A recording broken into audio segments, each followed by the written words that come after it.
You think you've made some questionable late-night food choices? Maybe a greasy kebab or a gas station hot dog that seemed like a good idea at 2 a.m. That's cute. In the Middle Ages, every meal you didn't cook yourself was basically a round of Russian roulette with your intestines. You'd be so fantastically, creatively screwed the moment you got a craving for takeout.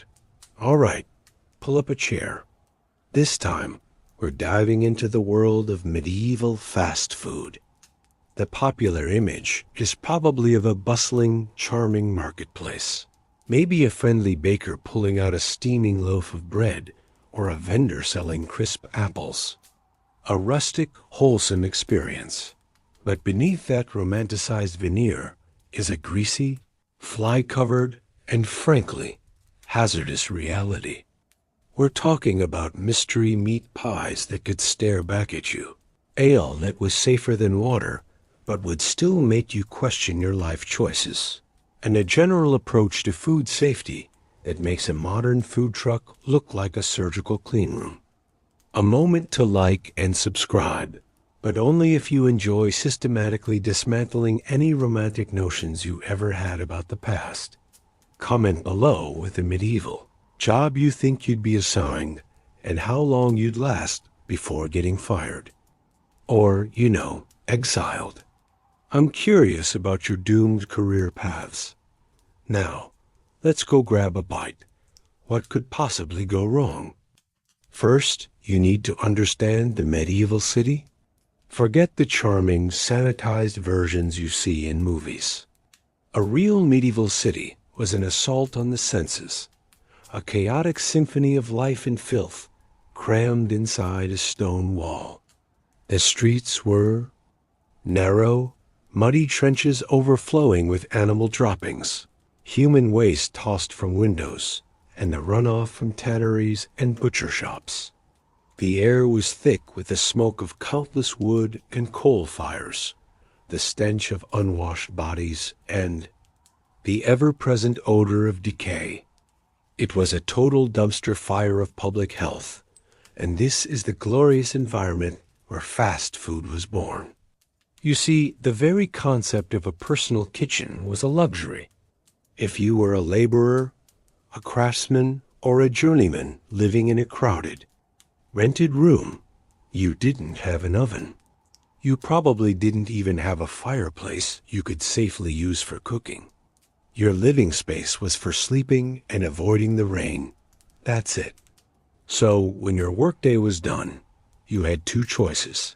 Eat cold, preserved food you kept in a sack, or buy something hot from someone else. This is where the cook shops come in. These were the original fast food joints, the beating, greasy heart of the urban food scene. And they were everywhere. London in the 1300s had them clustered on streets with delightful names like Bread Street and Poultry, which sounds lovely until you realize the hygiene standards were basically non-existent. Their business model ran on a what the eye doesn't. See, the stomach can't sue for basis. These shops sold pre-cooked meals to go, catering to the hungry, time-poor masses. The menu was surprisingly varied, but the undisputed king of medieval fast food was the meat pie. It was the perfect portable meal, a sturdy pastry crust containing a hot, savory filling. Simple, genius, and utterly terrifying. The problem wasn't the pie itself, but the meat part of the meat pie. The quality of the ingredients was, to put it mildly, a roll of the dice. Reputable cooks would use beef, pork, or venison. Less reputable cooks, which was most of them, would use whatever they could get cheaply. This included offal, condemned meat bought at a steep discount from butchers, and animals that had died of disease. There are court records from London detailing cooks being fined for making pies out of deceased cats, dogs, and even spoiled human flesh scavenged from God knows where. Every bite was an act of faith, a quiet prayer that the chewy bit was just gristle and not part of a neighborhood. Pet, to mask the flavor of meat that was already starting to go bad, cooks would use a barrage of powerful spices. Saffron, pepper, cloves, mace, these weren't just for flavor. They were chemical warfare against the taste of decay. It was the medieval equivalent of a teenager using half a can of Axe body spray instead of taking a shower. This led to a popular saying at the time, "God sends the meat and the devil sends the cooks."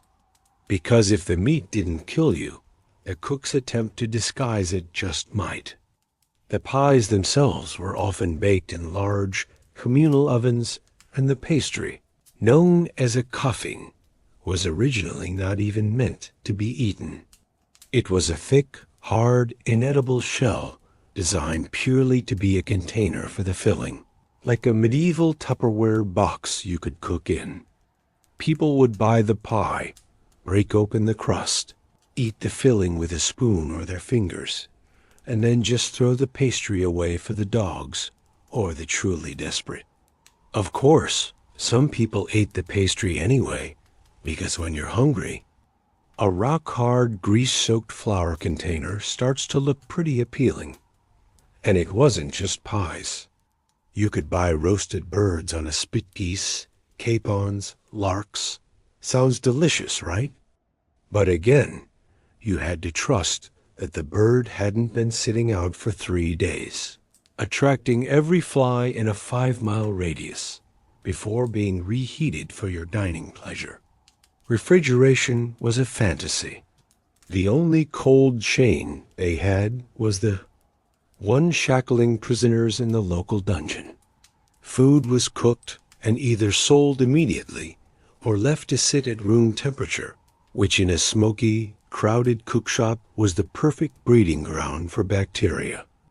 Welcome to medieval dining, where every meal was an adventure and the main objective was survival. The 5-second rule hadn't been invented, mostly because the floor was just considered extra seasoning. You'd hand over your hard-earned coin, get a hot, greasy parcel, and walk away into the bustling street, hoping you hadn't just purchased a one-way ticket to dysentery, and the pies were just the beginning. The world of street food got much, much weirder. So if you managed to survive the meat pie, you might be feeling a bit more adventurous. Perhaps you'd like to sample the other delights the medieval street vendor had to offer. Let's move past the pies and into the realm of the truly weird. One popular item was the pudding. Not the sweet, creamy dessert you're thinking of. No, a medieval pudding, specifically a black pudding, was a sausage made from pig's blood, suet, breadcrumbs, and oatmeal, all stuffed into a length of intestine. It was a protein-rich, calorie-dense food for the working poor, and when fresh, it was probably fine. The key word there is fresh. Just like with the pies, you were putting your faith in a cook whose primary motivation was profit, not your continued existence. The ingredients were cheap, and the casing, the intestine itself, required meticulous cleaning. Any slip-up in that process, and you were eating something that was literally full of, well, you get the picture. They didn't have Yelp reviews back then, but they did have graveyards, which served as a pretty effective 1-star rating system. If you wanted something hot and soupy, you could get a bowl of peas pottage, a thick soup of dried peas that was a staple for centuries. In its basic form, it was just boiled peas, but cookshops would throw in whatever else they had lying around to make it more substantial. A bit of bacon, some questionable herbs, maybe a shriveled onion. This leads us to one of the most fascinating and horrifying culinary inventions of the era, the perpetual stew. Some inns and cookshops kept a cauldron bubbling over the fire constantly. They never emptied it, ever, Each day, they just add more water and throw in new ingredients, scraps of meat, leftover vegetables, bones, whatever. The stew, also, called a pot au feu, or bottomless pot, would just keep evolving. Think about that for a second. The liquid base of the soup you're eating could be weeks, months, or in legendary cases, even years old. You're tasting history, my friend, along with every scrap of wilted cabbage and mystery gristle that's been tossed in there since the pot was last cleaned, ... which was never. Their motto was, if you boil it long enough, the germs will get bored and leave. It was a culinary heirloom that tasted vaguely of everything and specifically of nothing. A single spoonful could contain the ghost of a carrot from Tuesday and the essence of a chicken bone from 3 weeks ago. Food poisoning wasn't a risk. It was a feature of the dining experience. If you were in a coastal city like London, seafood was another cheap and common option. Oysters, mussels, and cockles were sold by the dozen, right on the street.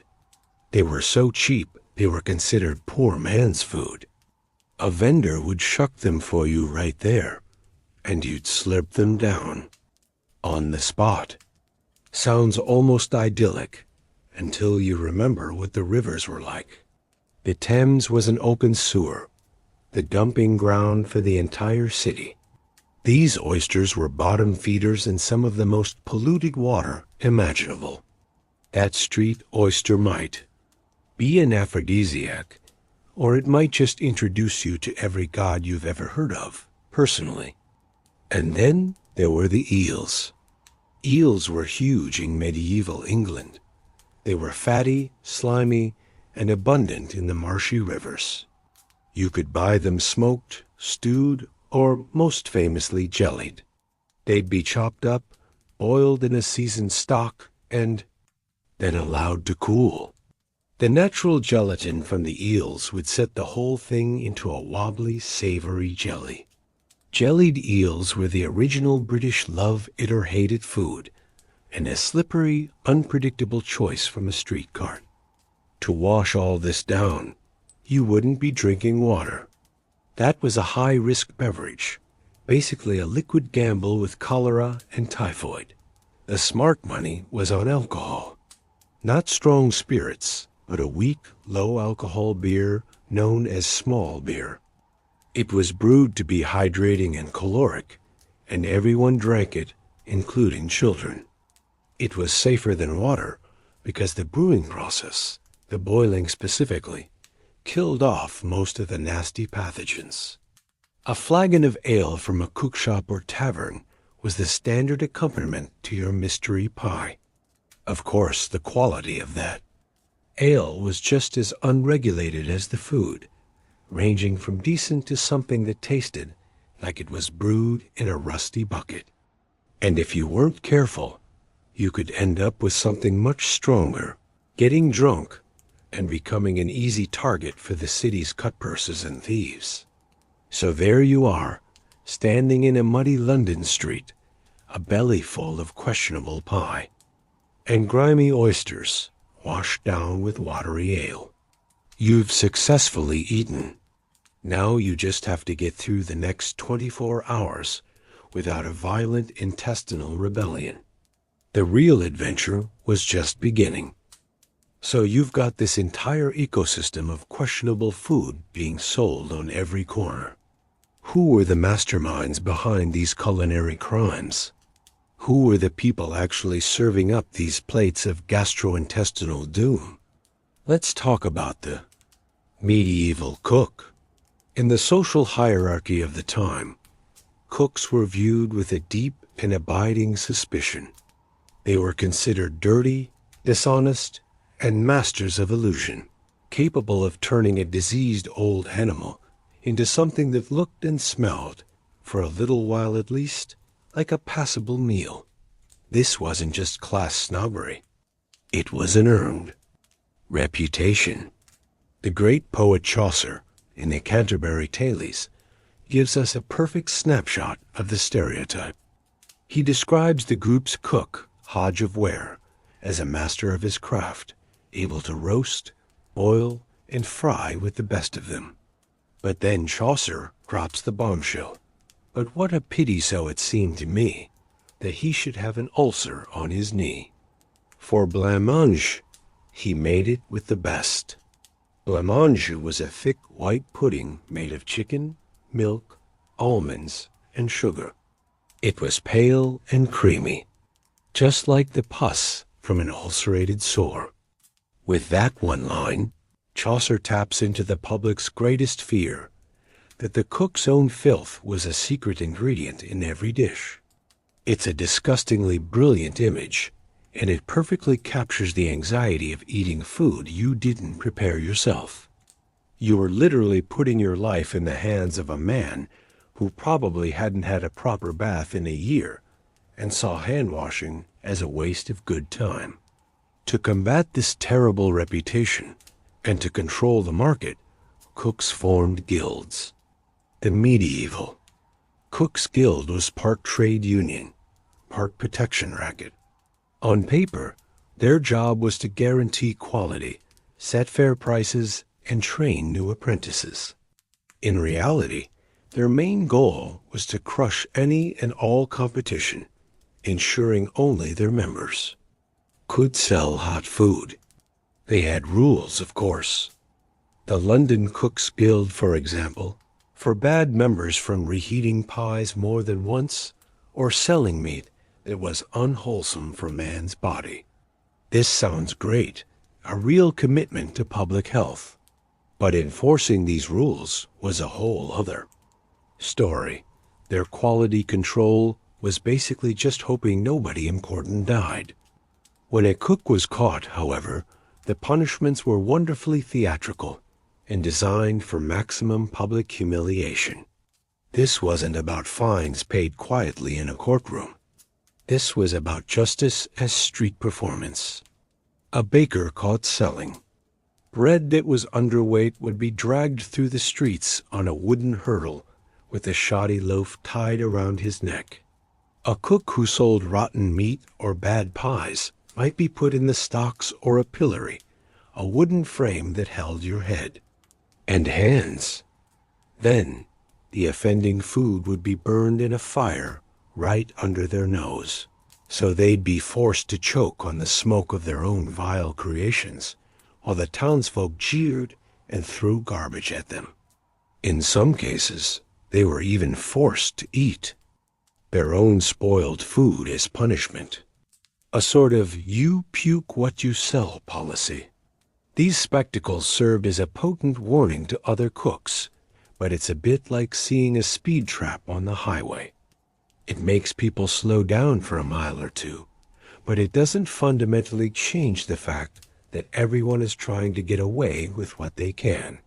For the average person, the buyer, the operating principle was caveat emptor, let the buyer beware. This was the original terms and conditions, and nobody read it back then either. You were expected to be your own food inspector. You'd sniff the pie suspiciously. You'd poke the fish to see if it was firm. You'd look the vendor in the eye and try to decide if he had the shifty gaze of a man who would sell you a pigeon. Pie that was suspiciously light on pigeon and heavy on rat. It was a daily battle of wits. The cook knew all the tricks to disguise bad food, and the customer knew all the telltale signs to look for. It all came down to who was more clever, or more desperate, on that particular day. And in a world where hunger was a constant companion, the cook usually held the winning hand. Beyond the staples of pies and pottage, the medieval fast food scene offered a whole cabinet of curiosities. If you were feeling peckish, but not quite ready to gamble on a mystery meat pie, there were other, equally strange options. Let's talk about birds. Not the big, plump chickens or geese, but the small ones. Sparrows, larks, thrushes, Finches, basically anything with wings that was slow enough to be caught in a net. These tiny birds would be plucked, skewered several at a time, and roasted over an open flame right on the street. They were sold as a quick, hot snack on a stick. You'd eat them whole, meat, skin, bones, and all.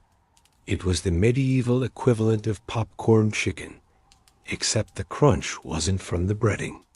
This waste not, want not approach extended to every part of an animal, which brings us to a fascinating dish with a name you'll recognize: humble pie. Today, eating humble pie is a metaphor for being forced to admit you're wrong. But in the Middle Ages, it was a literal dish. The word humble is a corruption of umbles, which referred to the offal of a deer, the heart, liver, kidneys, and entrails. When a lord and his hunting party brought down a stag, they claimed the prime cuts, the venison. The umbles, the less desirable bits, were given to the servants and lower-ranking members of the party.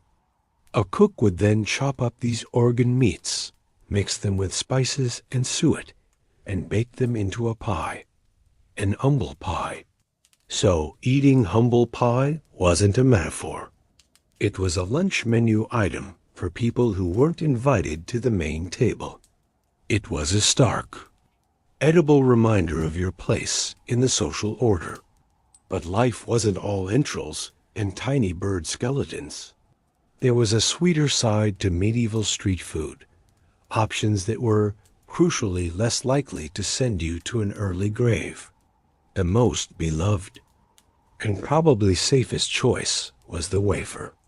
Wafers were made from a simple batter of flour, water, or milk, and sometimes eggs, poured into a long-handled iron press, similar to a modern waffle iron. These presses often had intricate designs, imprinting the hot, crisp wafer with images of saints, coats of arms, or geometric patterns. A vendor, known as a waferer, would stand on a corner with his brazier, making these to order. You'd get a hot, fragrant, crispy snack, often flavored with honey or spices like cinnamon. They were particularly popular on feast days and were often sold outside churches like a post-sermon treat. In the grim lottery of medieval street food, a simple hot wafer was a winning ticket. It was cooked right in front of you at a high temperature with simple ingredients. It was one of the few items where you could actually see what was going into it. Similarly, you could find vendors selling hotcakes, basically simple pancakes, or crepes, cooked on a griddle and served with a smear of honey. This tradition is the ancestor of our Shrove Tuesday, or Pancake Day, the feast before the fasting of Lent began. But even these simple pleasures came with a medieval asterisk. Your flour could be cut with cheaper substances like chalk or ground beans. It could be infested with weevils and their larvae, which, to be fair, was just considered a free source of extra protein. Your honey could be watered down or mixed with less desirable sweeteners like tree sap. Nothing was ever completely straightforward. For those with a slightly healthier coin purse, street vendors also offered nuts and candied fruit. Walnuts, chestnuts, and almonds were common, sometimes roasted and sold in paper cones. You could also buy fruit preserved in a thick syrup of honey or sugar, which acted as both a sweetener and a preservative. These were simple, high-energy snacks, the medieval equivalent of a candy bar, and a welcome burst of sweetness in a diet that was often relentlessly savory and bland. So, amidst the treacherous pies and the questionable seafood, there were islands of relative safety. The wafer seller was the one street vendor you might actually be happy to see. You could stand there, watch him pour the batter, and receive. A clean, hot, sweet-smelling snack, and for a brief moment, you could eat without the gnawing fear that your lunch was actively trying to murder you. Now, you might think the medieval fast food menu was a static, unchanging list of English gruel and gristle. But that's not the whole picture. Major cities, especially port cities, were bustling hubs of international trade, and with the merchants came their food. This was the era's version of having different takeout options. In London, Paris, or Bruges, you'd find cooks and vendors influenced by culinary trends from across the known world. The Crusades, for all their violence and fanaticism, had a surprising side effect. They were an accidental culinary tour that ripped open the European palate. Knights and soldiers came back from the Holy Land with a taste for new, exotic flavors. Suddenly, spices like cinnamon, cloves, ginger, and nutmeg became the ultimate status symbol. Spices were the original bling. You didn't just taste them, you flaunted them. This trickled down to the street. A common winter warmer sold by vendors was a hot, spiced wine called Hypocras. It was red wine, sweetened with a ton of sugar or honey, and infused with a potent blend of these expensive imported spices. It was basically the medieval pumpkin spice latte, a warm, comforting, and slightly ostentatious drink to show you had some coin. Of course, the street version was always a bit suspect. Your Hypocras could be 10% wine, 1% spice, and 89% wishful. Thinking, bulked out with cheaper local flavorings and a lot of hot water. The influence of the Middle East also brought sugar to the forefront. Before this, honey was the main sweetener. Sugar, processed from cane, was inexpensive, almost magical.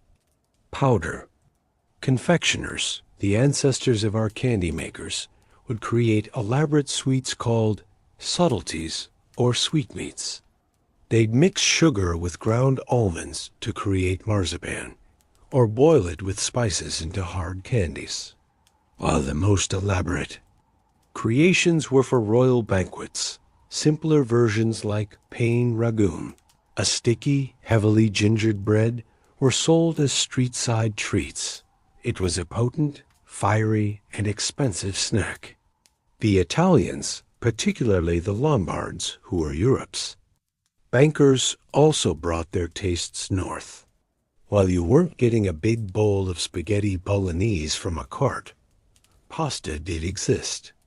It was often sold in the form of thin vermicelli or lasagne-like sheets, which would be boiled and served simply with butter and a dusting of Parmesan cheese, another Italian import that was becoming wildly fashionable.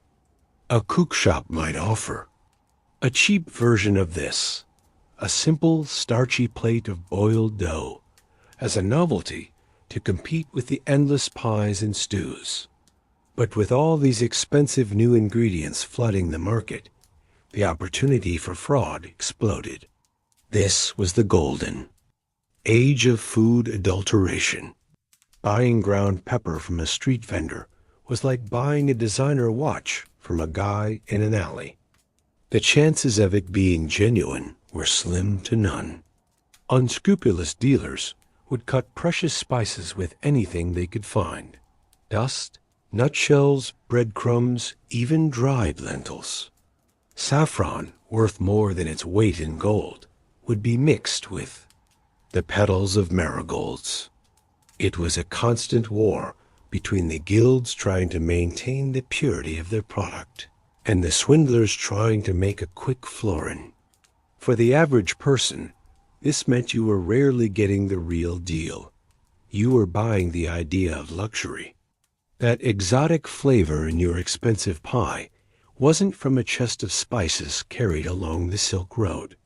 It was more likely a massive dose of black pepper, mustard, and a cook with a very active imagination.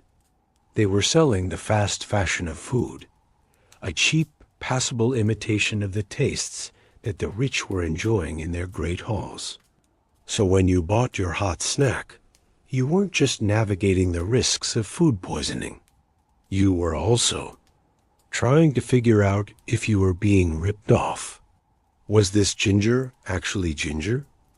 Was this saffron actually saffron?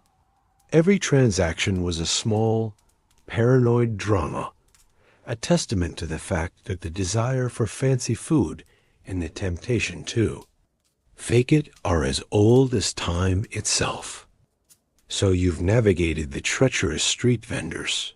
You've chosen your meal, and you've managed to avoid being scammed on exotic spices.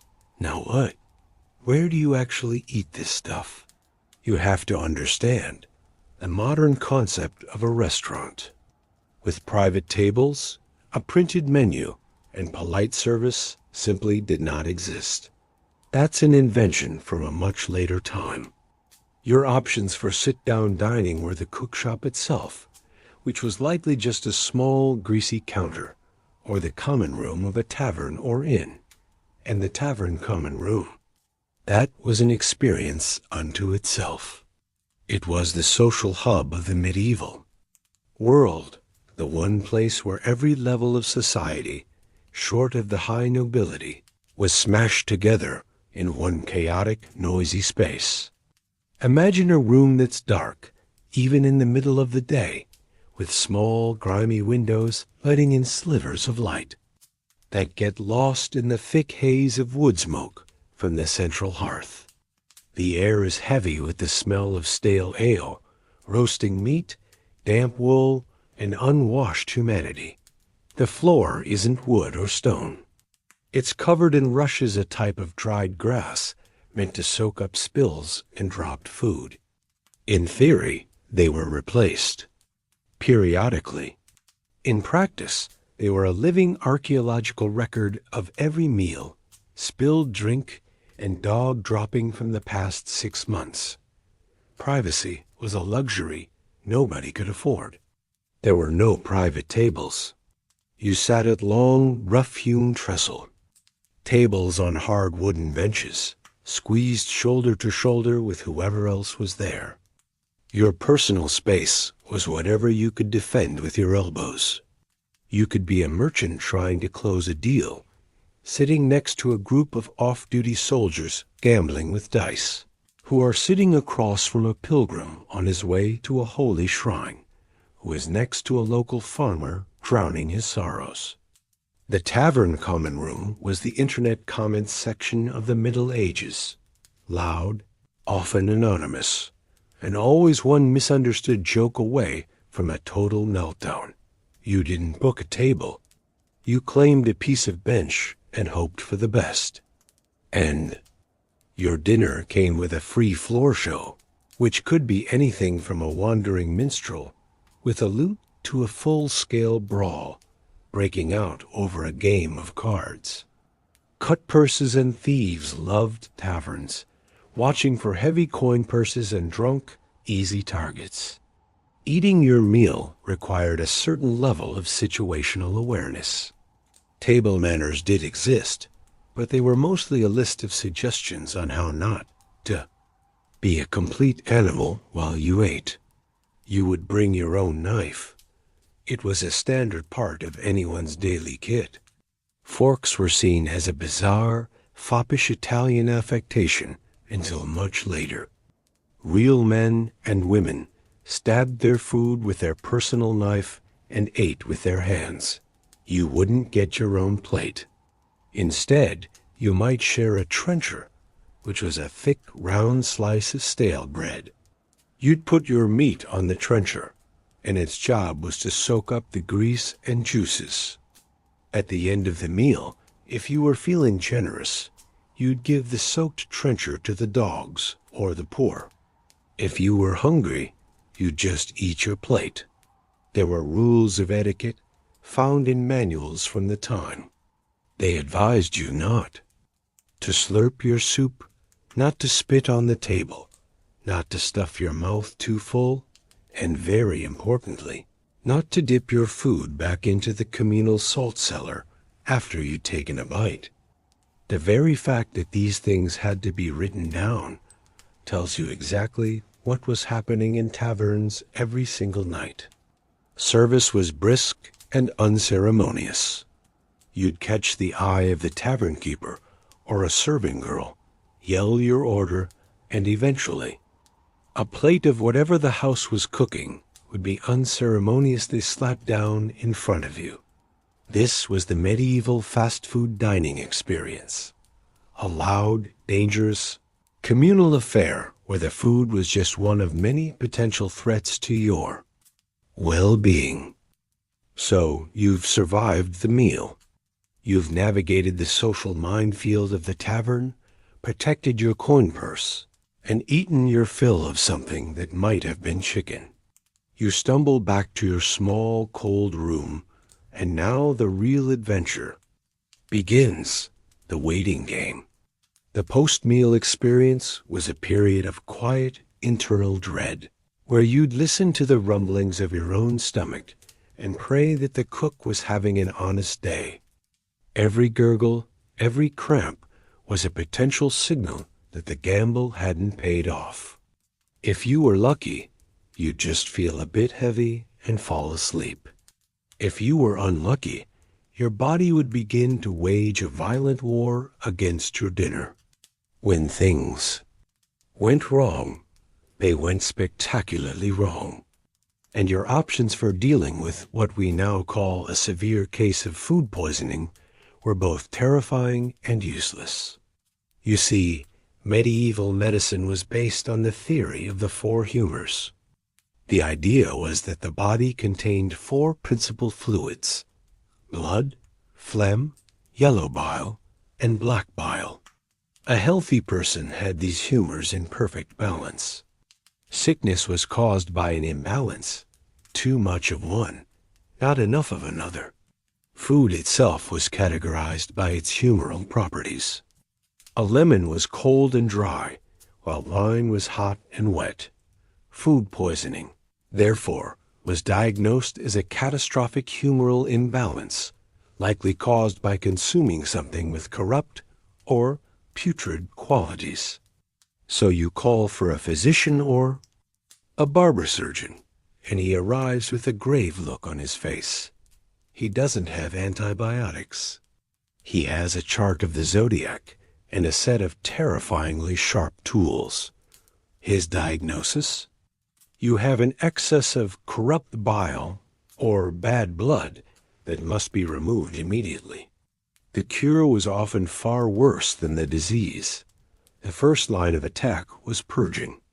The doctor would give you powerful emetics made from herbs like hellebore to make you vomit violently, or laxatives that would, to put it delicately, evacuate your system with explosive force. Their cure for food poisoning was to basically press the emergency eject button on your entire digestive system. If that didn't work, and you were still feverish and in agony, it was time for the star of medieval medicine, bloodletting. The doctor would open a vein with a phlegma small, sharp instrument and drain a significant amount of your blood into a bowl, believing he was removing the heat or the bad humors causing the sickness. In reality, he was dehydrating and weakening an already struggling patient, dramatically increasing your chances of death. In the end, the most effective cure for food poisoning was simply having a strong constitution and surviving it. The medical intervention was just a way to make the experience more memorable and expensive. And if the doctor's terrifying methods failed and you died anyway, the blame couldn't possibly rest on the physician. No, a sudden, violent illness was often seen as something more sinister. It could be divine punishment for a hidden sin, or it could be poison intentionally administered by an enemy, or a popular favorite, it could be witchcraft. Your debilitating stomach ache wasn't just bad luck. It was a potential social death sentence. Suddenly, your neighbors are whispering, wondering if you angered the wrong person, or if that old woman down the lane who sells herbs gave you the evil eye. The original, is it gluten? Was, did a witch make this pie? And so, the simple act of eating a meal from a cookshop was a journey that began with a gamble on the street, continued through the chaos of the tavern, and ended with a private, agonizing roll of the dice in the dark. It's a stark reminder that for most of human history, survival was a daily, exhausting, and often disgusting struggle. The convenience of hot, prepared food came at a very high price, and the bill was often paid with your life. So you survived your medieval meal. Congratulations. You've earned the right to wake up the next morning and head off to work. We complain about our jobs today, don't we? We stress about deadlines, performance reviews, and that coworker who heats up fish in the office microwave.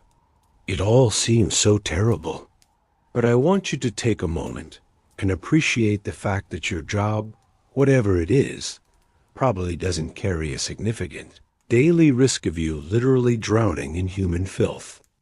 Welcome to the medieval job market, where the career ladder was often just a rickety, slime-covered ladder leading down into a pit of absolute horror, and the only benefits package was getting paid enough to afford another questionable meat. Pie. There was no guidance counselor to help you find your passion. Your career was usually determined by what your father did, or if you were unlucky enough to be at the bottom, by what absolutely nobody else wanted to do.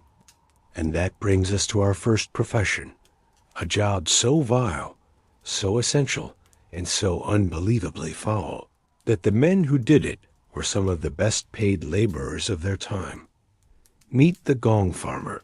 The name sounds almost cheerful, doesn't it? Like a man who cultivates musical instruments. The reality is much, much worse.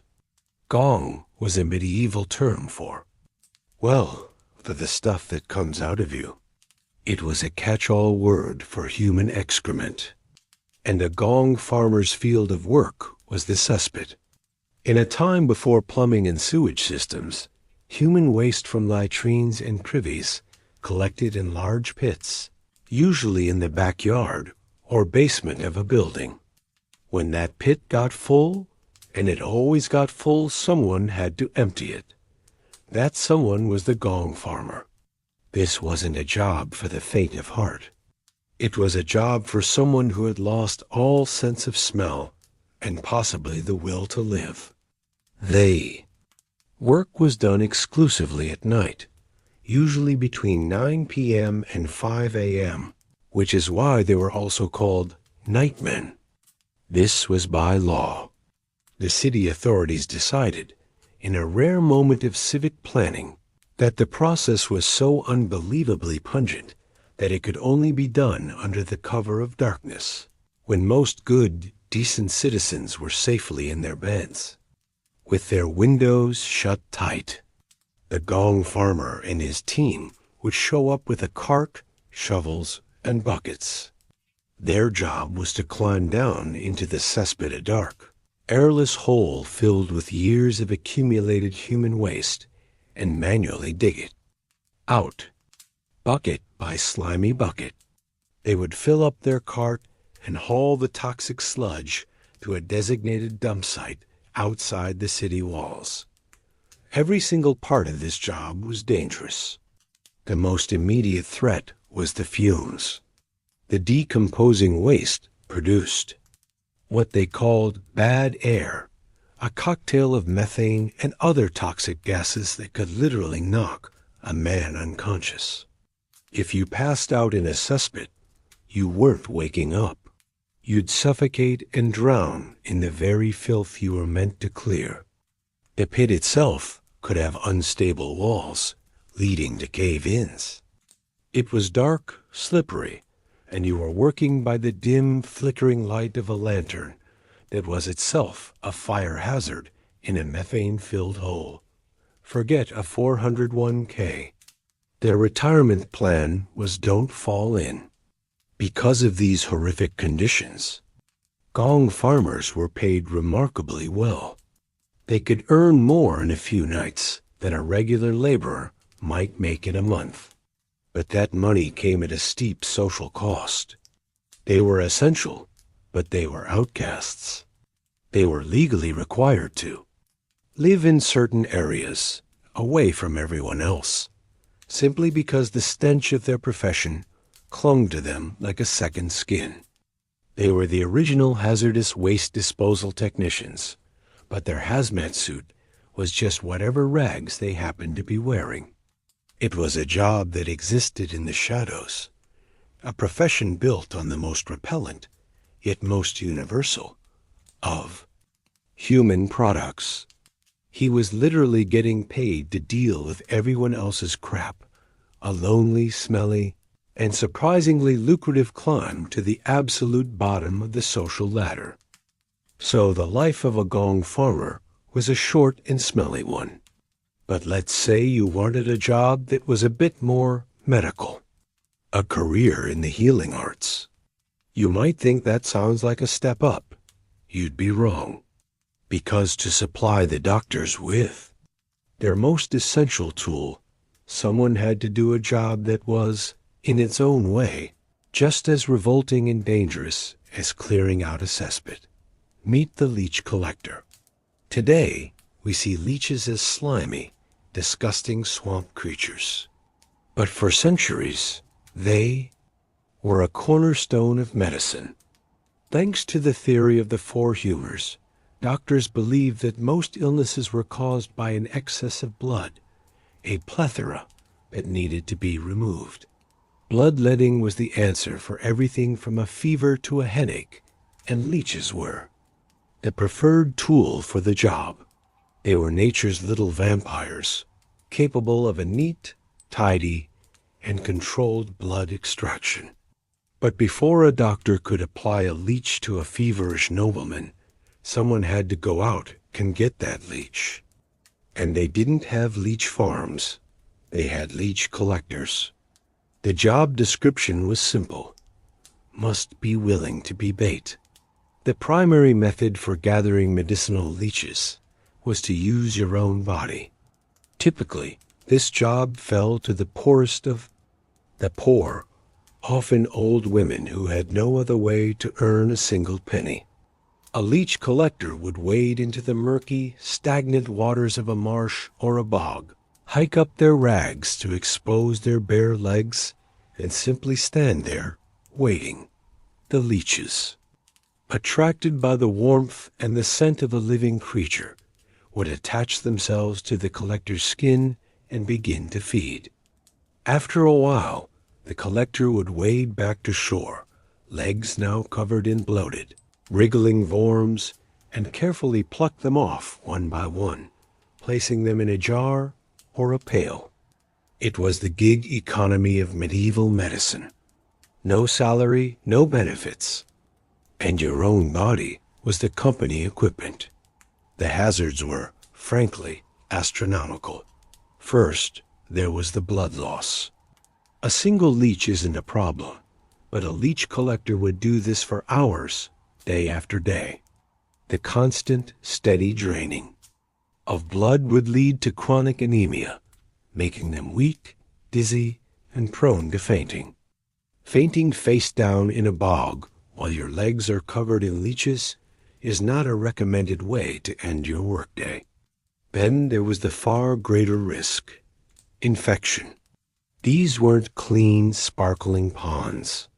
This was stagnant, filthy swamp water, filled with bacteria and parasites.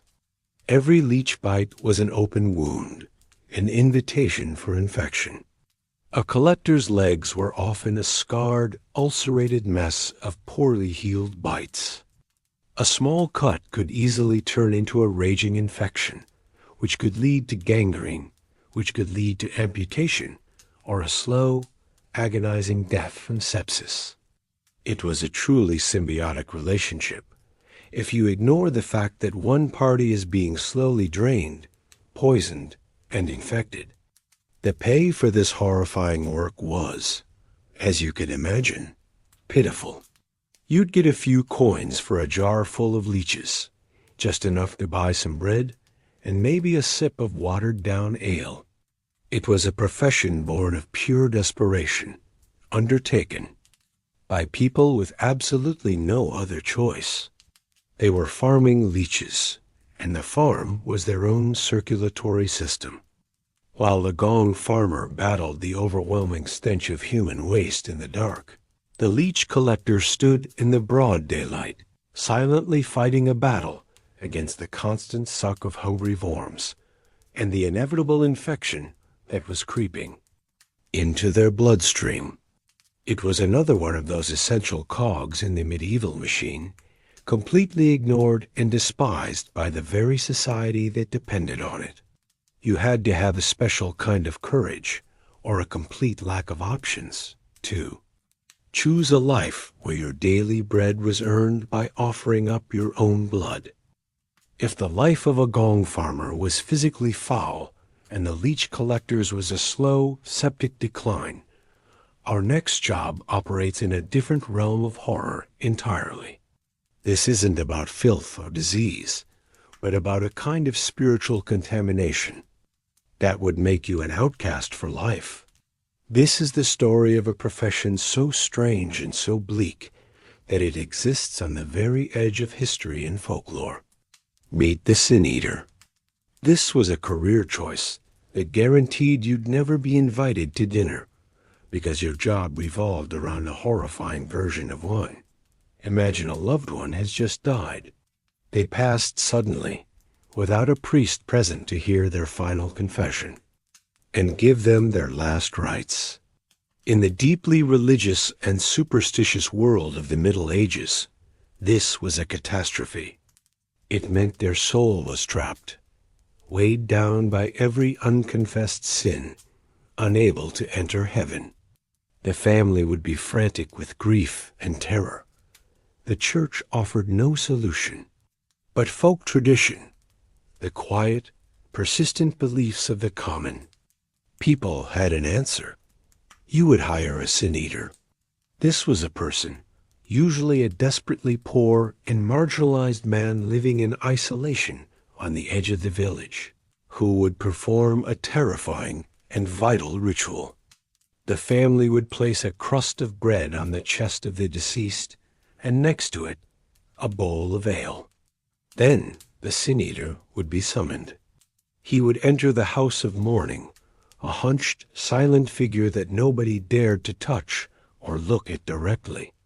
Standing over the corpse, he would recite a short prayer or incantation.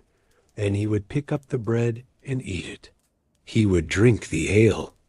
In that moment, it was believed that all the sins of the deceased, every lie, every act of greed, every moment of envy, were transferred from the soul of the dead person into the food and drink, and then into the very being of the sin eater. He was the ultimate spiritual janitor, hired to clean up the soul's final mess. The dead person's soul was now pure and could ascend to heaven.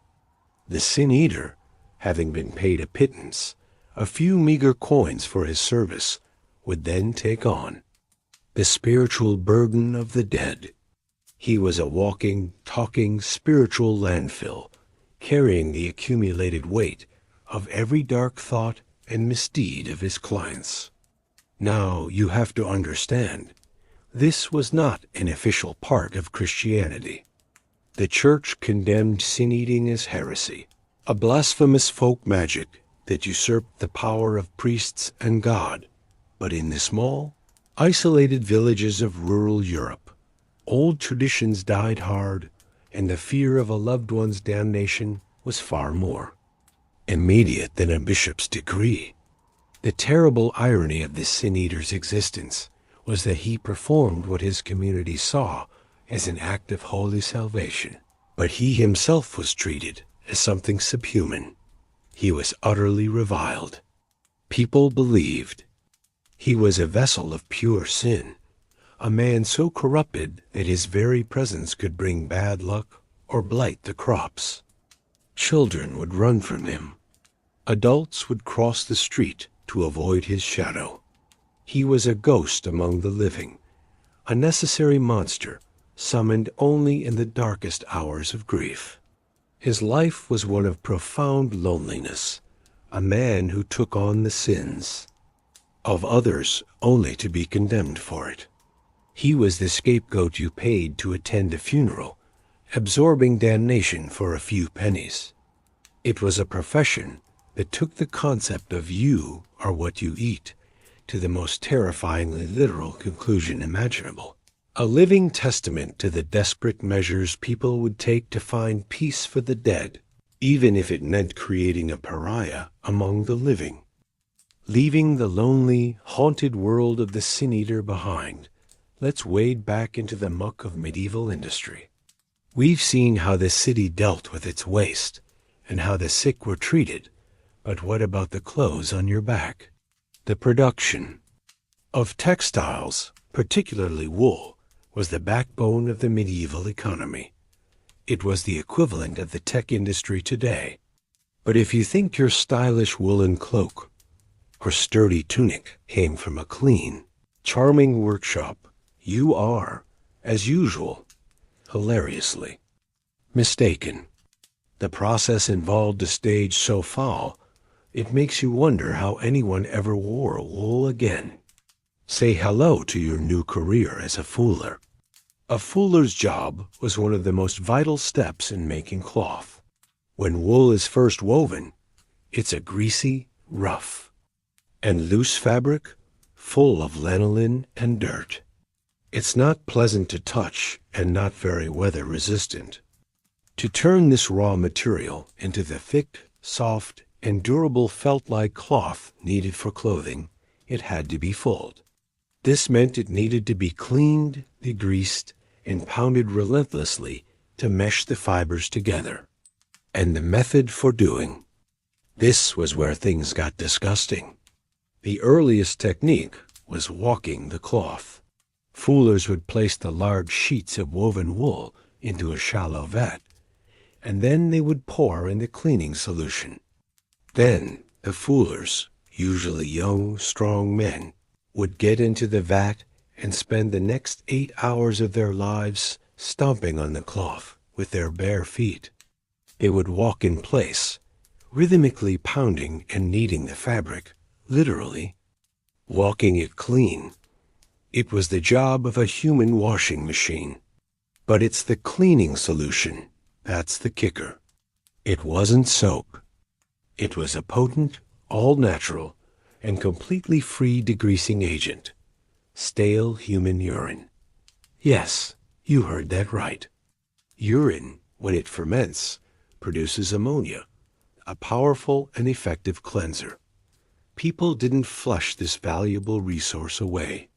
Towns and cities would have pots or barrels on street corners for people to contribute to. This liquid gold was then collected and sold to the fullers. So the fuller's job was to spend his entire day, every day, knee-deep in a tub of cold, sloshing, stale pea and soggy wool. It gives a whole new, much more literal meaning to the term piss poor. Imagine the smell. The workshop would be filled with the sharp, choking stench of ammonia, the damp, musty odor of wet wool, and the sweat of the men doing the stomping. It was an assault on the senses. Later, the process was mechanized by the fulling mill, where giant water-powered wooden hammers would pound the cloth. But the urine remained a key ingredient for a very long time. They were the original pioneers of natural, organic cleaning. Solutions, if your definition of organic is it came from a stranger's bladder. This was the textile industry's dirty little secret. The beautiful dyed cloth sold at the market for a handsome price began its journey in the most undignified way imaginable. It's a job that perfectly captures the medieval mindset. Nothing was wasted, and human dignity was often an optional extra. So next time you imagine a heroic knight in his flowing woolen cloak, remember the Fuller. Remember the man who stomped in a vat of urine for hours on end, so that lord or knight could look noble. Every thread of that magnificent garment was, at one point, intimately acquainted with the collected waste of an entire town. It's a humbling thought, isn't it? We spent a lot of time with the poor, the desperate, and the industrial stompers of the medieval world. So let's take a break. Let's head to the royal court. Let's get a nice, cushy job close to the king, a position of comfort and luxury. Surely, a job in the palace would be a clean, dignified affair, right? Well, that depends on your definition of dignity. Because one of the most powerful and influential positions a man could hold in the English court was also one of the most intimate. Meet the groom of the stool. The name itself is a masterpiece of euphemism. The stool in question was not a piece of furniture for sitting on, but the close stool, a portable toilet for the king, basically a padded box with a chamber pot inside. The groom of the stool was the man in charge of the king's bowel movements. This was not a job for a lowly servant. It was a high-status position granted to the sons of noblemen and the king's closest friends. His duties were exactly what you think they are. He was responsible for assisting the king in the final stages of his digestion, ensuring the facilities were prepared, providing water and towels for wiping, and then cleaning up. He would monitor the king's output, as the monarch's health was a matter of national importance. He was, in the most literal sense possible, the royal bathroom attendant, and he was one of the most powerful men in England. Why? Because of access. The groom of the stool was with the king during his most private, most vulnerable moments. When the doors to the privy chamber closed, all the other advisers, ministers, guards, and hangers-on were left outside. But the groom of the stool was there. He had the king's ear when no one else did. He was the king's ultimate confidant. It was during these quiet moments that he could pass on gossip, promote a friend, badmouth a rival, or ask for a favor. He was the gatekeeper to the king. He knew all the kingdom's secrets, starting with the king's digestion. Because of this unparalleled proximity to the monarch, the role grew in power and prestige. The groom of the stool often became the king's personal secretary and treasurer, managing the privy purse, the king's private funds. He would control who got an audience with the king in his private apartments and would help him dress and undress. He was the man behind the throne, and also right next to it.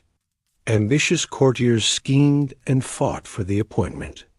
It was the fast track to wealth and influence. The path to power was paved with, well, it wasn't paved with gold, but it could certainly lead to it. It's a perfect illustration of the bizarre nature of royal courts. The entire structure was built on personal relationships and proximity to the monarch's body. And you couldn't get much more personal than this. It was a career that required a strong stomach, a complete lack of shame, and a brilliant political mind. You had to be able to discuss matters of state while simultaneously assisting with a process that no one ever talks about. It proves the old adage that power is proximity, even if that proximity is to a royal toilet. While the gong farmer toiled in the filth of the city for a decent wage and social exile, the groom of the stool handled the filth of a single, sacred individual for immense power and national influence. It just goes to show that in the game of Thrones, you sometimes have to get your hands dirty. Very, very dirty. From the depths of the cesspit to the perfumed privacy of the royal toilet, we've seen that medieval careers were a minefield of filth, danger, and bizarre social rules. But there is one final profession we must visit. A job that required immense skill, a steady hand, and a heart of stone. This was a public servant who was both a vital instrument of state power and the most feared and despised man in the city. Meet the executioner. In a world where justice was brutal and public, the executioner was the state's chief termination officer. His job was to be the final, bloody punctuation mark at the end of a legal sentence. This wasn't just a role for a mindless thug. A good executioner was a master of his craft, a grim artisan whose medium was the human body. When a nobleman was condemned to die, the family didn't want a clumsy oaf hacking away at their relative's neck. They expected a clean, swift, single-stroke beheading. A botched execution was a disaster, not just for the victim, but for the executioner himself.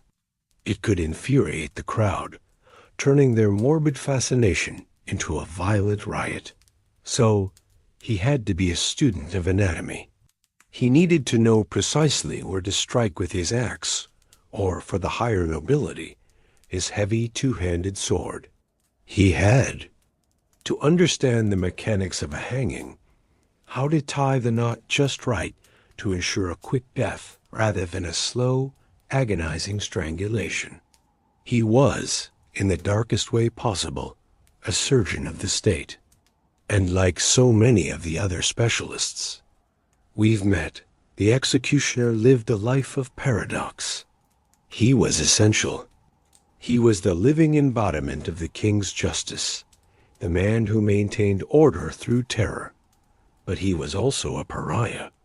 His touch was considered defiling, his presence a bad omen. He and his family were often forced to live in isolation, sometimes outside the city walls, or in the same quarter as the gravediggers and the butchers. No one would eat with him. No one would socialize with him. His children were shunned. He was a necessary monster, a man paid to do the society's dirtiest work and then hated for it. This strange status often led him to other, related side hustles. Because of his practical knowledge of the human body, an executioner often served as an unofficial doctor for the poor, setting broken bones or pulling teeth for those who couldn't afford a physician. A true full-service operation, able to both end a life and, on his off days, fix a fracture. So whether it was the food you ate, the clothes you wore, the way your waste was collected, or the way your life was ended, every facet of medieval existence was governed by a strange and brutal logic, populated by these bizarre professions that teetered on the edge of necessity and horror. It was a world that demanded a resilience that is almost impossible for us to comprehend today. We worry about job security. They worried about surviving the job itself. We look for fulfillment. They looked for a career that didn't involve being ostracized, poisoned, or drowned in filth. It reminds us that for all our modern anxieties, we live in a world of unimaginable comfort and safety, a world built on the memory of countless forgotten lives spent in the muck, in the shadows, and on the scaffold, just trying to make it to the next sunrise. We hear tales of magic swords, blades pulled from stones, forged by elves, or quenched in the heart of a dragon. We love these stories because they're about power, about a single object that can change a person's destiny. But as always, the truth is far stranger and more interesting than the fantasy. So tonight, Let me tell you a true story. It's not about a king or a crown, but about an artifact just as powerful. An artifact of metal and fire, a secret that could build an empire, and whose loss would signal the end of an era. This is the story of the Iron Tears. First, you need to understand that most swords from the early Middle Ages were frankly terrible. They were glorified iron bars. A blacksmith would take blooms of crude iron, full of slag and impurities, and hammer them out, folding the metal over and over again in a process called pattern welding. This created beautiful wavy patterns on the blade, but it was a desperate attempt to compensate for low-quality material. These swords were soft. They would bend on impact, forcing a warrior to try and straighten his blade in the middle of a battle. They were brittle. A hard strike against a shield or another sword could snap the blade in two, which was generally considered a catastrophic failure in a life-or-death situation. For centuries, that was just the reality of warfare. Then something new appeared. Starting around the 9th century, archaeologists began finding a series of swords, mostly in Viking graves across northern Europe, that were different. They were lighter, stronger, and sharper than anything else from that period, and they all bore a mysterious signature inlaid directly into the blade in iron letters, plus VLFBERHT. For years, this was a mystery. Who was Ulfberth? Was it a single? Genius blacksmith? A workshop? A brand name? The real secret, the magic, wasn't the name. It was the metal itself. When modern metallurgists analyzed these blades, they were stunned. The Ulfberth swords were not made of crude iron. They were made of crucible steel. This was a metal with a carbon content 3 times higher than average steel from the era, and with almost no impurities. It was, to put it simply, 1,000 years ahead of its time. This wasn't just Steel 2.0. It was a quantum leap in technology that no one in Europe should have been able to make. This high-carbon steel was so pure and strong, it could be sharpened to a terrifying edge, and it was so flexible it would bend and return to true rather than breaking. It could cut through a lesser sword. It could shatter a shield. It was the iPhone in an age of flip phones. And this is where we find our Iron Tears. The secret to the Ulfberth was a raw material that didn't come from Europe. It came from the far-off lands of India and Central Asia, a material we now call Wootz steel. It was made through a secret process, melting iron and carbon in a sealed crucible for weeks, until a pure, high-carbon steel ingot was formed. These ingots, these solidified cakes of perfect steel, were the Iron Tears. They were the secret ingredient, traded along the river routes through Russia, known as the Volga trade route, and sold to the Vikings for an astronomical price. So you're a Viking chieftain. Your entire business model is raiding, trading, and intimidating your rivals. Suddenly, a trader offers you a blade forged from these Iron Tears, a blade that makes you nearly invincible in a fight. How much would you pay? The answer was simple: everything you had. Because this wasn't just a sword. It was the key to a dynasty. So, a mysterious Frankish workshop named Ulfberth somehow got its hands on these Iron Tears, perfect ingots of crucible steel from the Far East.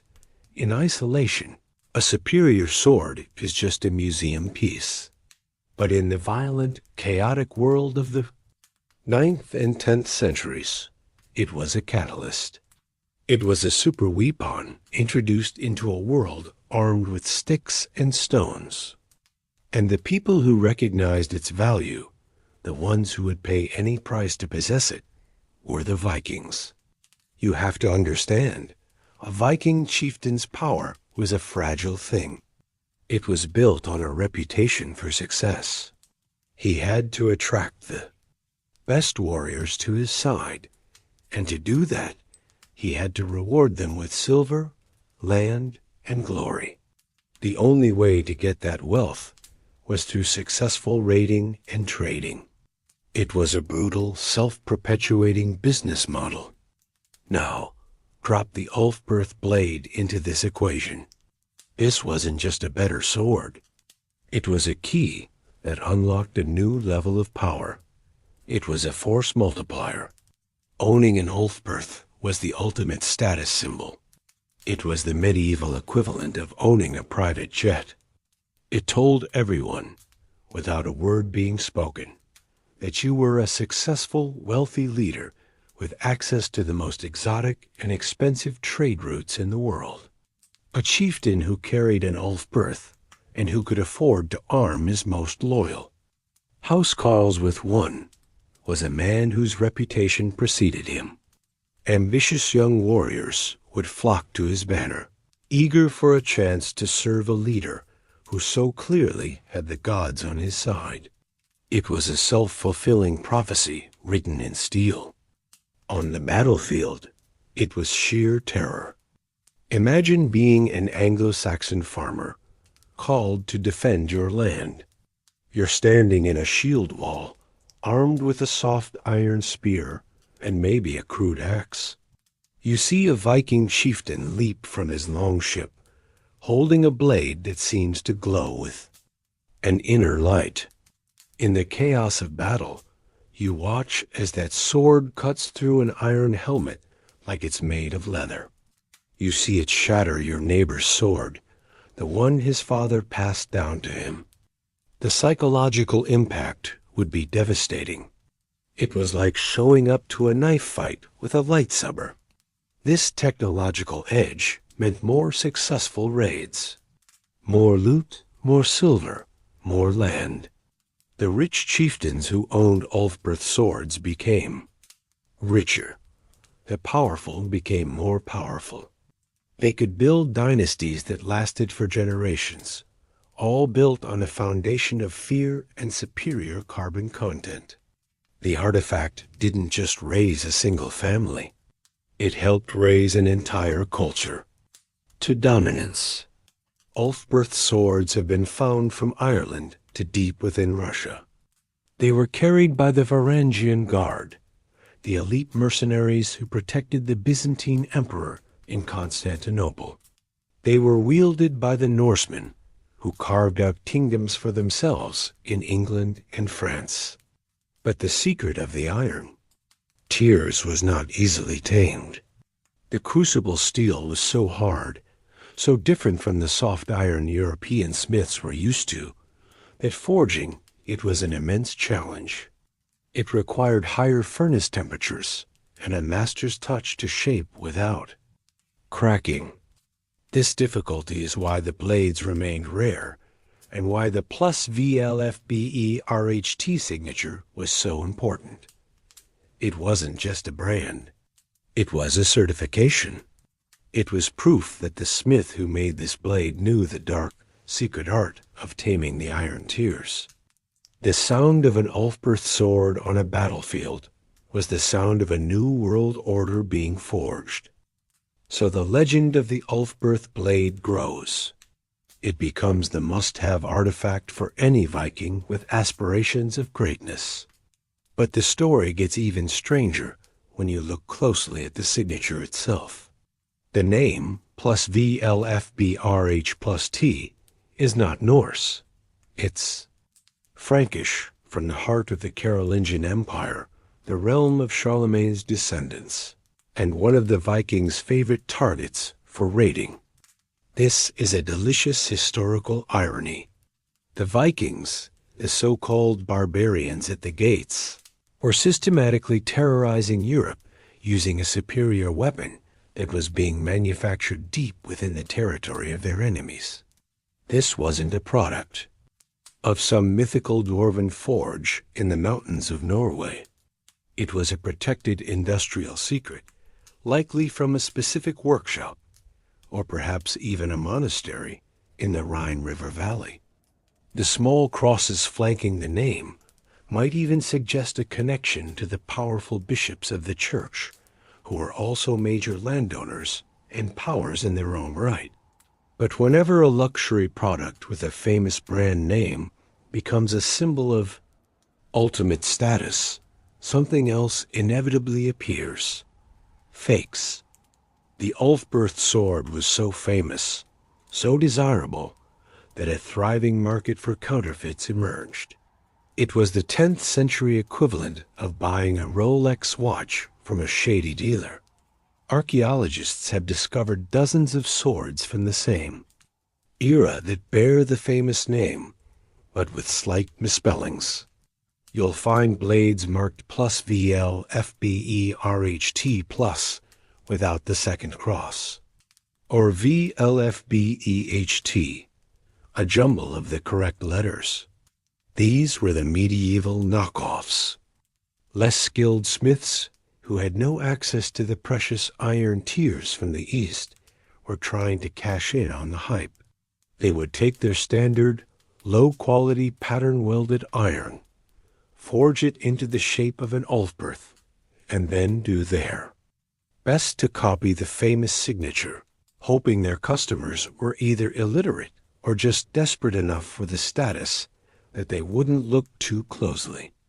The difference between plus VL FBERHT and VL FBEHT was the difference between victory and a very quick trip to Valhalla.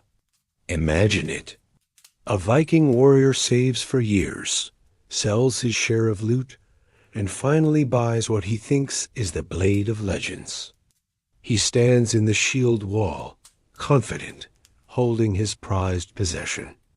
In his first real battle, he swings at his opponent. There's a sharp crack, and he's left holding nothing but a hilt and a look of profound and probably final disappointment. The ultimate lesson: always check the spelling before you charge. Into battle. The existence of these fakes tells us just how incredibly valuable and rare the real swords were. It speaks to the immense difficulty of the supply chain that brought the Wootz steel ingots on their 1,000-mile journey from India, up the rivers of Russia, through the violent lands of the Khazars and the Rus, into the Baltic Sea, and finally, to the forges of Francia. This fragile network of trade and violence was the only source for the iron tears. The smiths who could afford the real material, and who possessed the secret knowledge to forge it, were the masters of their craft. Everyone else was just making clever forgeries, selling a dream of power that would, quite literally, shatter on impact. For nearly 2 centuries, the plus VLFBRH plus T signature was the ultimate mark of quality and terror on the battlefields of Europe. It was a brand built on a secret that relied on a fragile, 1,000-mile-long thread of commerce and violence. But no dynasty and no artifact lasts forever. The story of how the iron tears vanished from the world isn't a simple tale of a secret being lost. It's a much larger story about the slow, grinding death of the world that created them. The beginning of the end for the Ulfberth sword had nothing to do with blacksmiths or warriors. It had to do with economics. The entire Viking trade network, the system that brought the Wootz steel from the east, was built on a river of silver. The Vikings would trade furs, amber, and most grimly slaves, which they captured in Europe. They would transport them down the rivers of Russia to the markets of the Caspian and Black Seas. In return, they received massive quantities of silver dirhams from the powerful Abbasid Caliphate in the Middle East. It was this silver that made the Vikings wealthy and allowed them to buy the precious iron tears. But around the middle of the 10th century, that river of silver began to dry up. The silver mines in the Abbasid Caliphate started to become exhausted. Political instability and internal conflicts further weakened the Caliphate's economy. Suddenly, the Arab merchants had less silver to trade, and the flow of wealth to the north dwindled and then stopped. The collapse of this trade was like the internet suddenly shutting down for the Vikings. Their primary connection to the wealth and advanced materials of the East was severed. The Wootz steel ingots, the raw material for the Ulfberth blades, could no longer be purchased. The iron tears stopped arriving in the Frankish forges. The greatest enemy of the Ulfberth sword wasn't another blade or a stronger shield. It was a global economic recession. Without the raw material, the master smiths of the plus VLFBE RH plus T workshop could no longer produce their legendary weapon.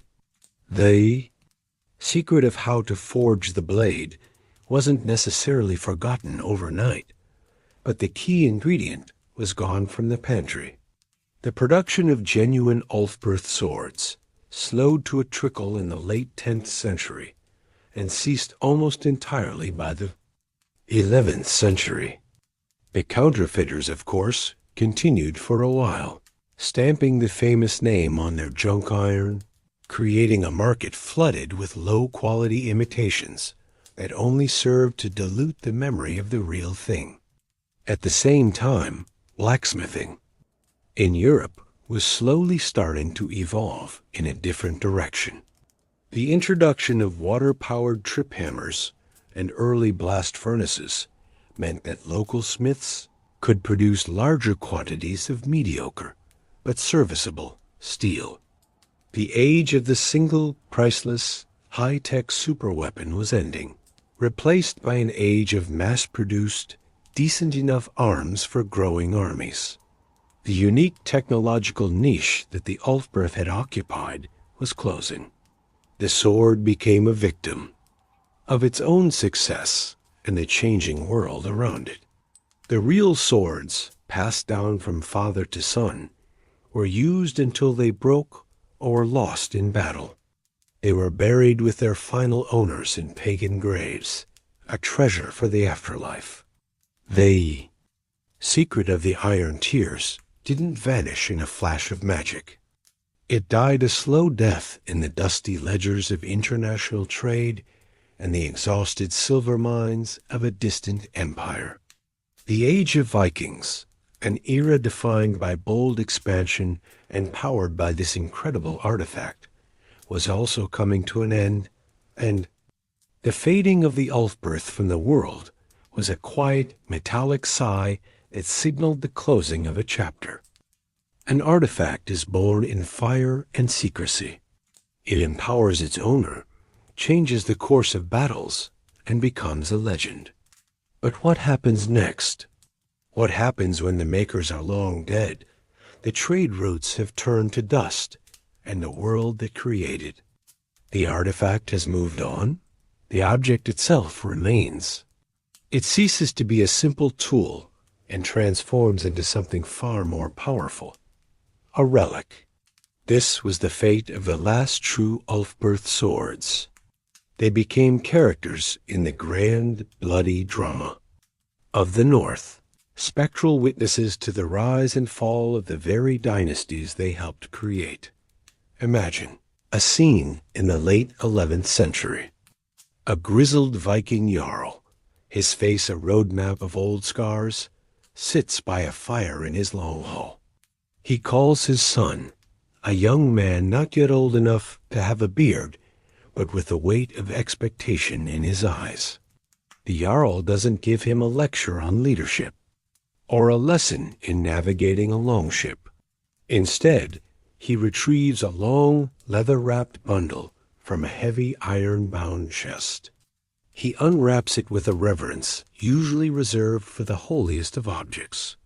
Inside is a sword, Its blade is dark with age, but the steel has an unnatural, mesmerizing pattern, and the plus VLFBRH plus T signature is still sharp and clear.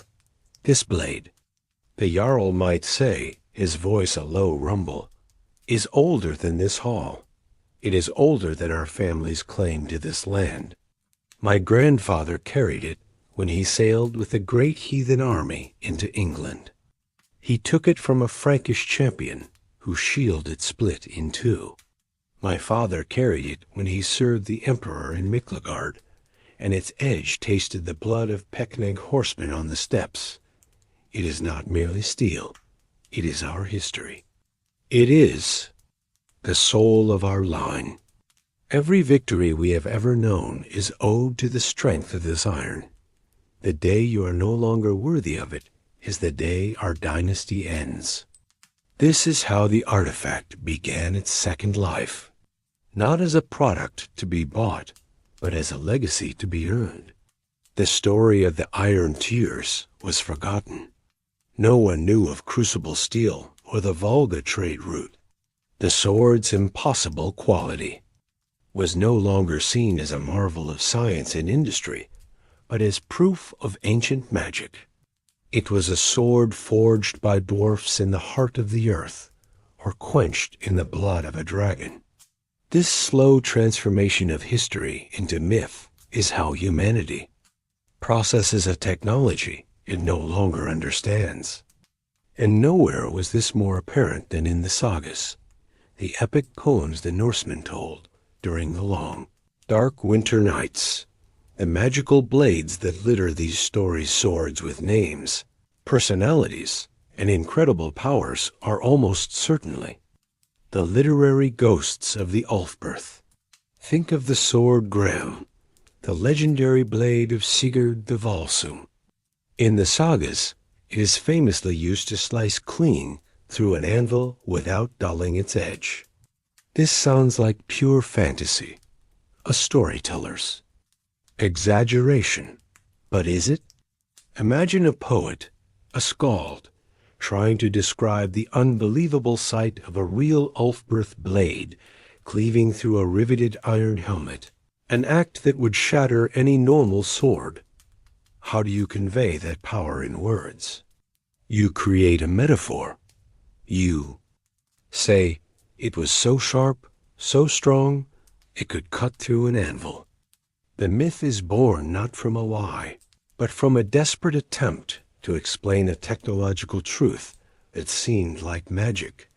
Or consider Tyrfing, the cursed sword from the Hervarar saga.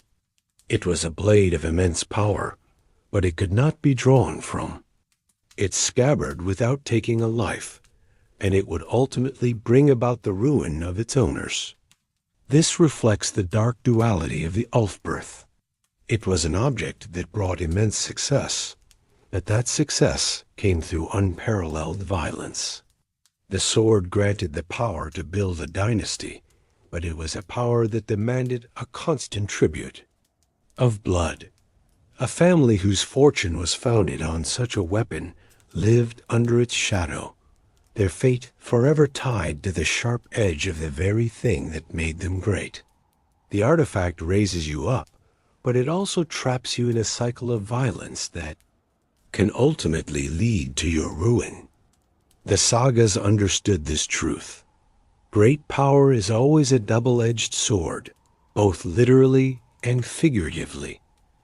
But as the memory of the Ulfberth was being etched into myth, the world was changing in ways that would render the sword itself obsolete.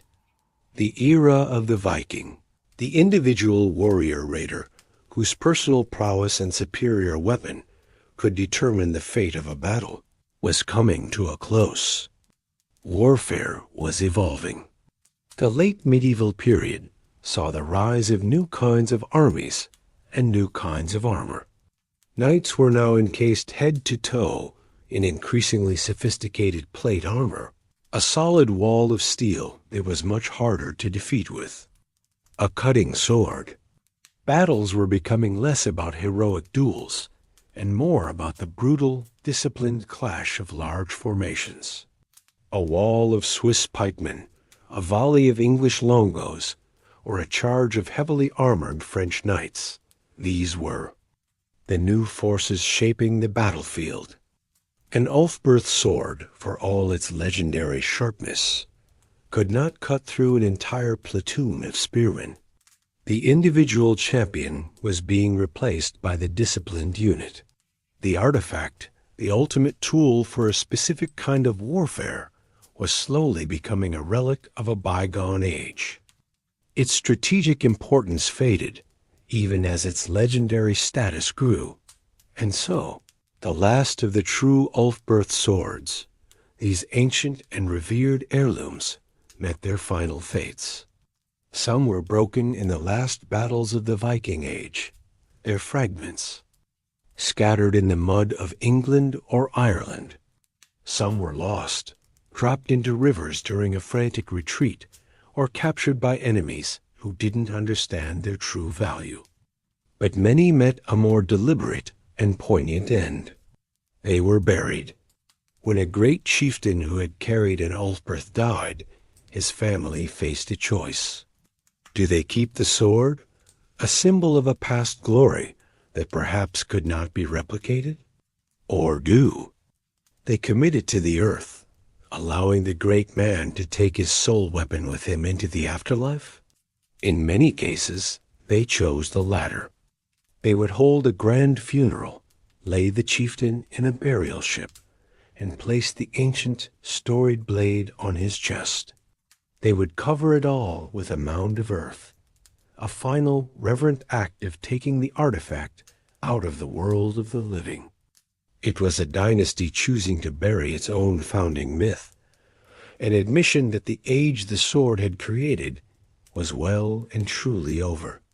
With each burial, another piece of the secret of the Iron Tears was lost to the world forever, waiting in the cold, dark earth for archaeologists to one day unearth it and begin the story all over again.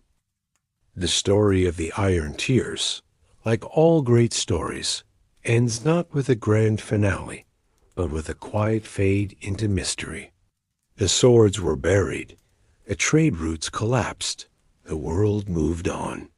All that was left behind was the artifact itself, and its enigmatic signature, plus VLFBERHT. This name, inlaid in steel, is the final ghost in our story, the identity of the creator whose genius shaped an era and then vanished so completely that it feels like a dream. For centuries, the question has haunted historians and archaeologists. Who was Ulfberth? Who was the master of the Iron Tears?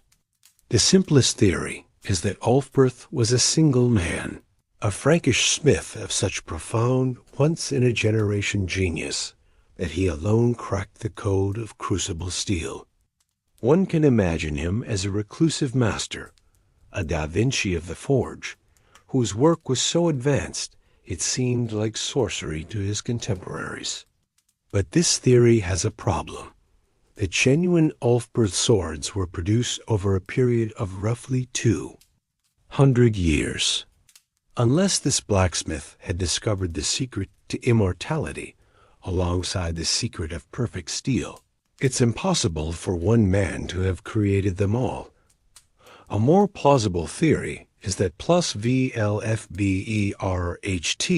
was not a man, but a brand name for a family workshop or a guild of master smiths. Perhaps the original Ulfberth was the founder, the genius who first unlocked the method, and he passed the secret down to his sons, and they to their sons.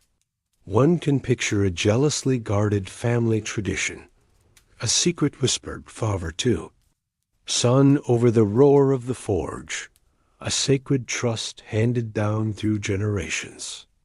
They would have been the most respected and feared craftsmen in Europe, their workshop a place of pilgrimage for kings and chieftains seeking the ultimate weapon. This would explain the consistent quality and the long production period. The name was a guarantee, a seal of approval from the only family in Europe that knew how to tame the fire and the forge to produce steel worthy of a legend. But there is a third theory, one that is perhaps the most intriguing, and in the context of the medieval world, the most fitting. It revolves around the small crosses that bookend the name, plus Wilfberti. These are not mere decorations. The cross was a powerful Christian symbol, and its use was often associated with the church. In the early Middle Ages, monasteries were not just quiet places of prayer. They were industrial and technological powerhouses. They were centers of learning, brewing, agriculture, and metallurgy. Monastic orders had the wealth, the resources, the international connections, and most importantly, the long-term institutional stability to undertake a project as complex and secretive as the Ulfberth production. Imagine it for a moment. A secluded, powerful monastery somewhere along the Rhine River. In the main chapel, monks chant the daily liturgy.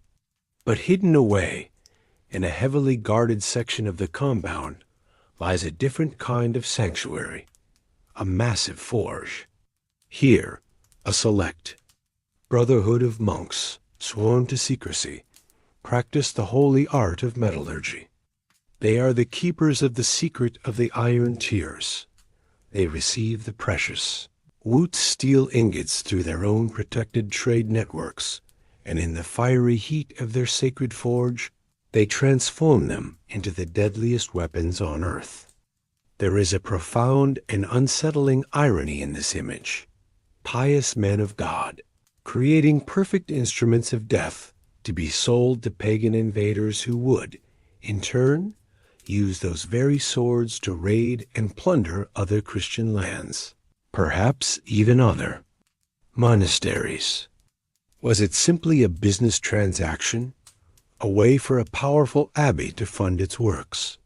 Or was it a form of geopolitical strategy, a way of channeling the Viking fury in certain directions by arming specific chieftains?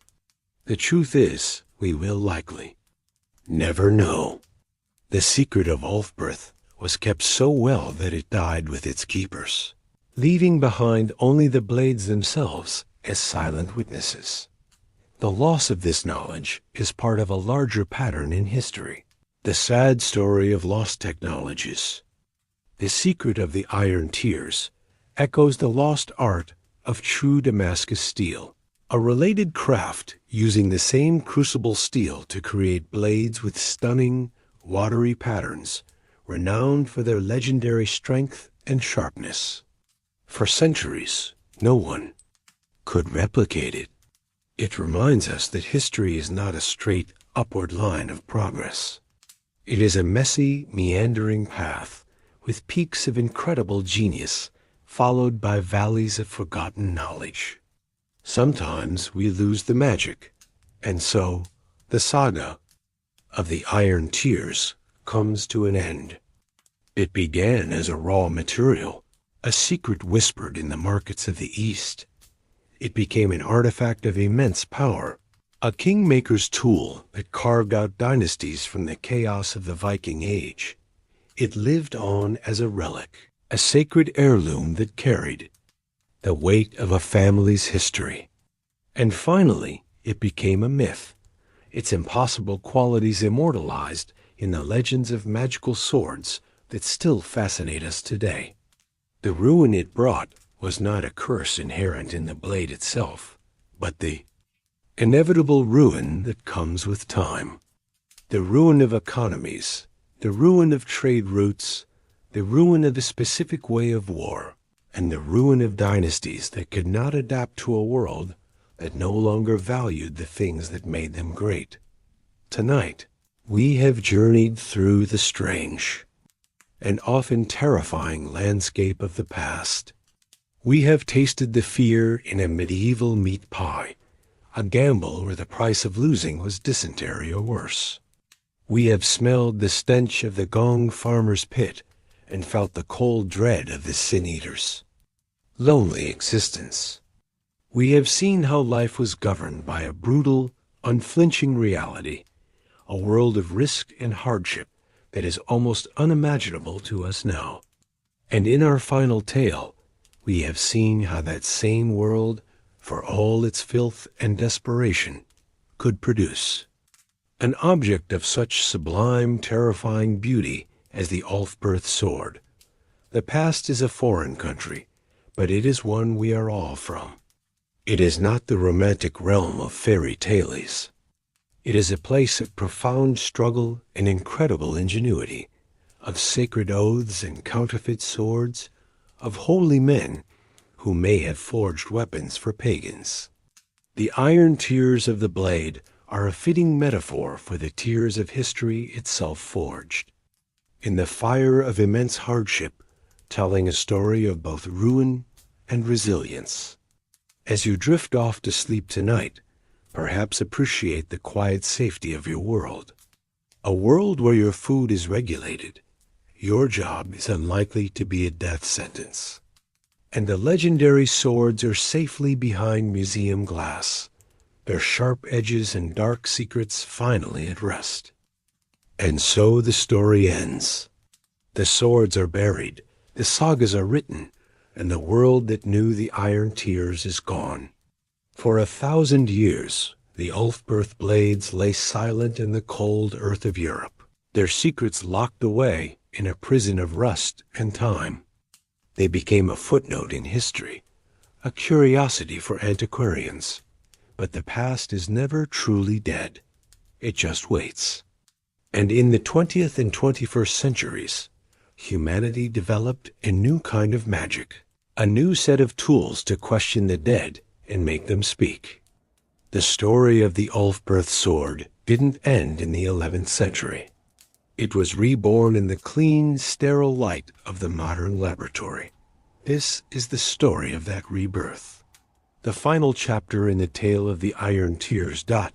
It began, as it always does, with the archaeologists. Patiently, painstakingly, they unearthed the graves of the Vikings, pulling the swords from the soil where they had been laid to rest with their masters. For decades, they were simply categorized as Viking swords. But as more were found, from the coast of Ireland to the riverbanks of Ukraine, patterns began to emerge. The researchers mapped the locations, and the map told a story. The highest concentration of the finest blades followed the rivers leading east, a clear, undeniable line tracing the path of the Volga trade route. The swords weren't just random loot.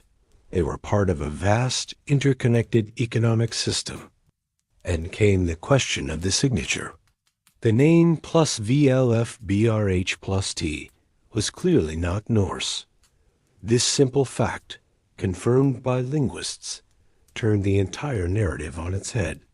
These weren't Viking swords. They were Frankish swords used by the Vikings. This was a crucial distinction.